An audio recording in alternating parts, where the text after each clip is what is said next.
vamos a corregir los ejercicios de repaso 2 y 3, ¿vale? Empezamos con el 2. Nos dice: una varilla conductora puede deslizar sin rozamiento a lo largo de los alambres conductores paralelos, separados una distancia de 5 centímetros, ¿vale? Estos dos alambres están separados 5 centímetros. Es la distancia L que hemos puesto aquí, ¿vale? 5 centímetros, que cierran un circuito a través de una resistencia de 150 ohmios. Este circuito forma una espira cerrada que se encuentra inmersa en un campo magnético uniforme, tal y como se muestra en la figura adjunta. Bien, nosotros vemos las aspas que indican la dirección del campo magnético, y cuando nosotros vemos estas cruces indica que el campo magnético va hacia abajo, ¿vale? Va hacia abajo. Bien, seguimos. En el campo magnético en la figura adjunta. Inicialmente la varilla se encuentra a una distancia de 10 centímetros de la resistencia, ¿vale? La varilla se encuentra en este punto. Calcula para el instante t igual a 0,2 segundos, el flujo magnético que atraviesa la espira y la corriente que circula por ella en los siguientes casos. A. El campo magnético es constante. En el primer caso, el campo magnético es constante e igual a 20 militeslas y la varilla se desplaza hacia la derecha con una velocidad de 4 metros segundo, ¿vale? Bien, entonces vamos a pararnos ahí y luego seguimos con el apartado A. Nosotros sabemos que para calcular lo que nos están pidiendo, que es el flujo y la intensidad de corriente que atraviesa el circuito, tenemos que partir del concepto de flujo, que es campo magnético por superficie que recorre por el ángulo que forman el campo magnético y la superficie.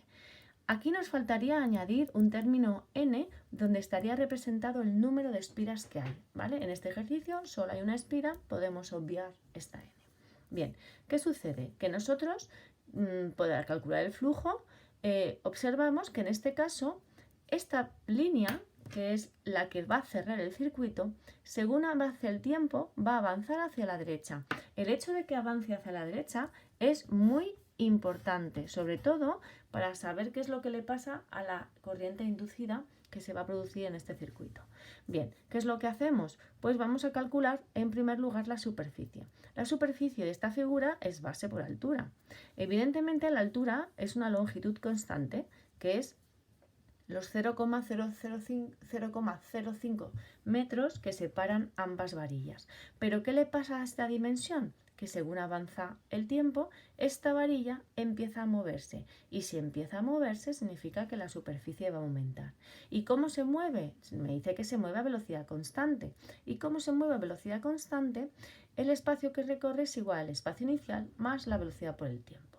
¿Qué espacio inicial tengo? Bueno, he puesto X para deciros la dimensión en la que se mueve, ¿vale? ¿Qué espacio inicial tengo? Los 10 centímetros, 0,1, más la velocidad con la que se mueve por el tiempo que tarda en recorrer la superficie que sea. Por tanto, la superficie que será la base, que es esta dimensión, por la altura, que es fija, que es 0,05.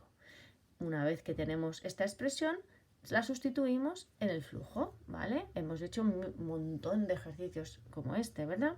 Entonces B es un dato que me da el ejercicio, como eran 20 militeslas, 2 por 10 a la menos 2 teslas, por la superficie, por el coseno de 0. Bien, ¿por qué es el coseno de 0? Porque tanto el campo como la superficie son paralelos. La superficie es un vector que siempre es perpendicular a la misma. Si la superficie de esta espira, el vector superficie va para arriba, ¿vale? Y el vector campo iría hacia abajo porque nos lo está indicando, o sea que el ángulo lo podemos considerar 0 porque la direccionalidad de S puede ser hacia arriba o hacia abajo. Entonces, como está en el sentido, pero como está en la misma dirección, consideramos que es 0. Entonces, ¿el flujo a qué es igual? Multiplico todos los términos y me queda en función de t. Pero como me lo piden para t igual a 0,2, lo único que tengo que hacer es sustituir y calcular. ¿De acuerdo? Bien, una vez que he calculado, voy a calcular la fuerza electromotriz, ¿vale? Potencia o voltaje de este circuito, que es, según la ley de Lenz, es la variación del flujo en sentido contrario, ¿vale? Se opone a la variación del flujo. ¿Qué es lo que tenemos que hacer? Derivar la expresión del flujo donde está el tiempo, evidentemente. ¿vale? Derivamos esta expresión y ¿qué nos queda? Pues menos 4 por 10 a la menos 3 voltios. Para calcular el voltaje, perdón, la intensidad, perdón, que me he olvidado aquí la fórmula, lo único que tengo que hacer es sustituir, ¿vale? El sentido de la intensidad, este signo, puedo obviarlo, ¿de acuerdo? No hace falta que lo ponga, pero sí que podemos intuir de qué sentido va a tener la corriente inducida. La corriente inducida siempre se va a oponer a la corriente principal para contrarrestar el efecto, ¿vale? Eso es la ley de Lenz, por eso está este menos, ¿vale? La corriente inducida se opone al efecto que produce la corriente principal. Si B va en ese sentido, ¿vale? Va hacia abajo, la corriente principal iría en sentido horario, por tanto la inducida iría en sentido antihorario, que sería este. Eso es porque la varilla está desplazándose hacia la derecha y como está aumentando la superficie, tengo que hacer que se produzca el equilibrio del sistema.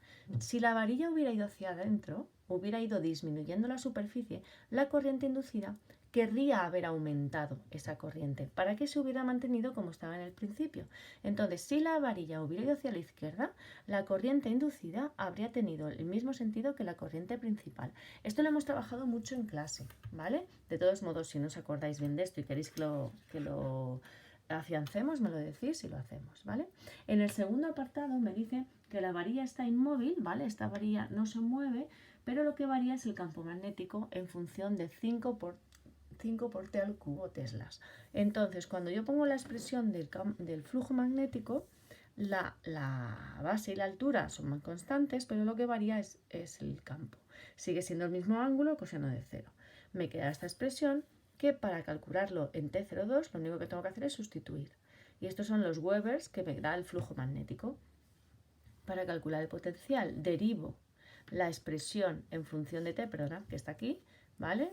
En función de T del flujo y me queda esta expresión, que si sustituyo para T igual a 2, me queda el orden numérico de 0,003 voltios.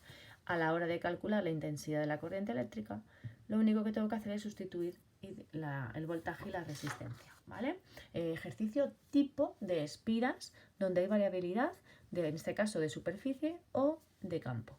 Nos vamos con el ejercicio de repaso 3, perdón, este no es, el ejercicio de repaso 3, que lo tengo que tener por aquí, ¿vale? Que es un ejercicio de óptica física.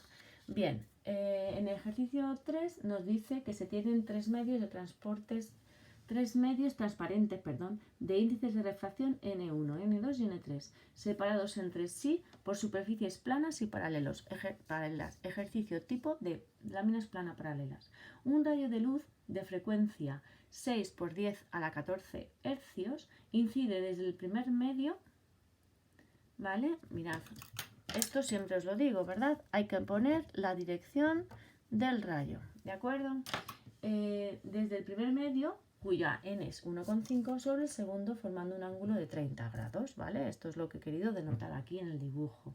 No se puede hacer un ejercicio de estos si no hacéis un esquema gráfico. Carmen, te lo he puesto en la corrección.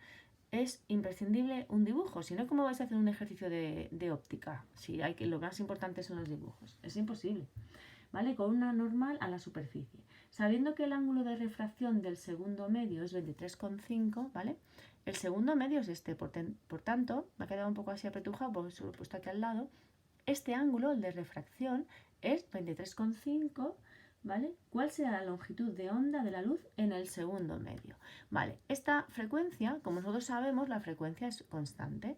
Entonces, aplico Snell porque necesito saber el índice de refracción del medio 2 para saber la longitud de onda en el medio 2. Porque aunque la frecuencia es constante y no depende del medio, la longitud de onda de la luz sí depende de él, ¿vale?